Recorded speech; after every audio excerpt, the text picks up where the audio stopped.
Howdy, everyone. Hope everyone is having a great day. It's a very warm day here in the Pacific Northwest. Today I wanted to talk about Iron Maiden, a specific Iron Maiden album. I'd first say that Iron Maiden for me is one of my most important bands. I have been a longtime fan of all of their body of work, and I would emphasize that there are no bad albums in their discography, well, except maybe one, Virtual 11, but that might be a subject for another day. Their quality of musicianship, songwriting, and consistency throughout their albums is spectacular, and they've been like that, in my opinion, throughout the majority of their career. That being said, there is one album from their early era that has always been a bit of a puzzle for me, and it's been a challenging album for me.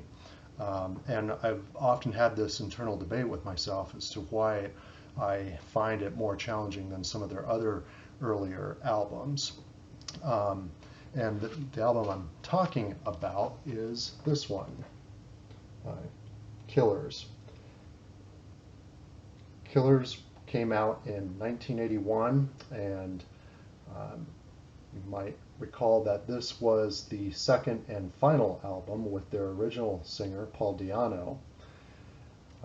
Here's the back side of the vinyl release. I have the album on vinyl as well as CD.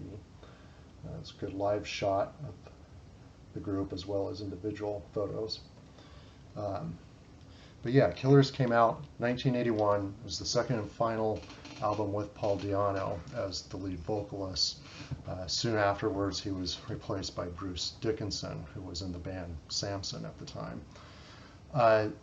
So I've seen, videos and comments, feedback, and read a lot, and a lot of Iron Maiden fans, real strong, avid Iron Maiden fans like myself, often rank Killers very high on their list. Certainly it's from that initial classic era of the band from 1980 to 1988 approximately, and a very important album in their discography for sure. However, I've always struggled with it, and only in recent years have I come around to like it to the point that I do now. That being said, there are some things I still struggle with the album, find it kind of challenging. So I had been listening to it again this week, a couple of days this week, and I was reflecting on it that way, and I thought, well, for this exercise I might address this subject and see what feedback others have as far as this album goes, and how they view it in the Iron Maiden discography. So run through the track listing here on Killers. Killers was, a couple of other key points about the album's production is that Killers was the first album that was produced by Martin Birch for the band. He became the band's longtime producer, worked with him for about 10 or 11 years after this album. And he, of course, had quite a resume coming into Iron Maiden, producing bands like Rainbow, Deep Purple, Black Sabbath, Blue Oyster Cult, and other great acts. So this was his first time working with Iron Maiden. Another important piece of information about the Killers album is that this was the first album with Adrian Smith entering the band as a guitarist. You might recall on their first album, the 1980 self-titled debut album, Dennis Stratton was the co-guitarist along with Dave Murray. So Killers is Adrian Smith's debut with the band. And in general, I think that to my ears and mind, it has a bit of a rushed feeling, and I'm not sure if Adrian Smith, although his contributions are immediate and he is such an exceptional guitar player and an exceptional songwriter and arranger, a lot of those skills didn't really bear fruit on this album. This is pretty much a Steve Harris dominated album. I think that the album, when I say it has kind of this rushed feel to it, of course the tempos on the majority of the songs are extremely up-tempo, fast-paced, but some of the songs are lacking, and it almost seems like they were rushing to complete this project and just get another album out to their growing fan base and keep moving forward. I think that that's something I've always found as a bit of a struggle with the songs on this album, that they could have been developed a little bit more. But let's take a look at these individual tracks on Killers, and here's my CD version of it as well. So the album starts off with The Ides of March. Less than 2 minutes for this track to open the album with, and it's kind of a strange opener. It's an instrumental. It's got some great moments in the, I think, minute and 48 seconds that it lasts, including some great drum fills. And my favorite part are these very sorrowful dual harmonized guitars that almost sound reminiscent of Jerry Cantrell and Alice in Chains. But it's short, it's an instrumental, it doesn't really set the stage for anything to come. And it's kind of peculiar that they opened the album with this. And then after that, the album launches into Wrathchild. Wrathchild is starts off with this grooving bass line from Steve Harris. This song has been played a lot by the band through the years. When I saw Iron Maiden in 2010 on the Final Frontier tour, they performed this song. It sounded great. I like it. I'm not sure if I claim it as my top 10 or 20 or 30 favorite Iron Maiden songs of all time. It's okay. It's a serviceable song. Track 3 is Murders in the Rue Morgue. Another song that doesn't overwhelm me. Not bad. Interesting. This was, I think, maybe Iron Maiden's one of their earlier attempts at tapping into stories and fiction and literature. Of course, the story Murders in the Rue Morgue was a story written by Edgar Allan Poe in about the mid-19th century, I believe. I remember seeing a movie of Murders in the Rue Morgue when I was a kid, and it definitely is a thought-provoking story. If you haven't seen it, you might want to check it out or read the story. After Murders in the Rue Morgue, we get to track 4, which is Another Life, and this is one of my favorite songs on the album. It's short, it's punchy, like some of the other songs are, but it has a more direct attack with some absolute stellar guitar work from Dave Murray and Adrian Smith.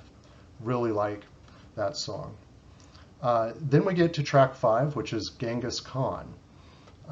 Another instrumental, another one that is okay, but to my ears, not great. And I do like the solo in about the middle of the song. It doesn't really go anywhere. I guess as a listener, you can enjoy the instrumental prowess that's in the song and maybe let your mind think about Genghis Khan, who was the great conqueror, great Mongolian conqueror from the, I think it was like the 12th and 13th centuries, conquered many lands in Eurasia. Maybe it's something that is supposed to stimulate some thoughts about Genghis Khan. I don't know. I don't find it an exceptional song personally. I would say that it could have been developed a lot more from where it's at and maybe integrate it with lyrics and develop some other parts to it and have this more piece of epic songwriting to explore the story of Genghis Khan and what his life was about. After Genghis Khan is Innocent Exile. This song has grown on me a little more through the years. I never really got into that too much, but I like it more nowadays. After that, we get into, I think, the tracks, or the album's best tracks, beginning with the title track, Killers. This is a fantastic song, in my opinion. I really like how it starts, and the rolling guitar harmonics that you hear throughout the song is just fascinating and really strong. Definitely one of the highlights on the album, as is the song after that, Prodigal Son. This was one of their other early attempts at maybe creating more of a prog rock song. So definitely a thing that would you would define as a ballad, if that word really applies to any Iron Maiden song on this album. And really like the guitar parts in it, from the arpeggiated portion of the song to almost like a 60s jangle pop strumming portion of the song. And then the solos in Prodigal Son are exceptional. I think this is where you hear for the first time the magical chemistry between Dave Murray and Adrian Smith, where I think the first solo is probably Adrian Smith, the second solo is Dave Murray. I could have that backwards, but you hear that magic being created maybe for the first time of what they would go on to create so many great moments like that on future albums together. But you hear that in Prodigal Son, and it just really captures the mind and the heart, hearing them perform together back to back, their soloing. After that is Purgatory, another song I've learned to appreciate more. I really like kind of the single guitar line that goes underneath the chorus. I like Paul Di'Anno's singing on the chorus. After that is Twilight Zone, a decent song, almost little. It's very short, but almost has like a boogie rock kind of feel to it. It's an interesting song. I wouldn't say it's like anywhere near the top of the list for classic all-time Iron Maiden songs, though. And then finally, the album closes with Drifter, a good song. Not great, and another one that I always thought could be developed further. Could have brought out more of a story into it, or enhanced the story that it tries to address. Drifter closes the album out. Overall, it's a good album. I still find some of it challenging. I've always wondered why I do, since so many diehard Iron Maiden fans really love it. I certainly don't despise it, and have actually learned to like it more through the years, and find that there are some great moments. I just think that it's a little rushed, it's a little undeveloped. Maybe a little, you hear a little bit of that punky sound in it because the songs are so up-tempo. Very much a Steve Harris project in terms of his conception of it and what he wanted to achieve with it. And I think Adrian Smith, his first time out with the band, probably still finding his way a little bit. And also his guitar playing and his contributions are immediate, and they would go on to shine more on future albums. So that is it. Iron Maiden, Killers, 1981. Looking forward to see what you might have to say about it. Have a great day.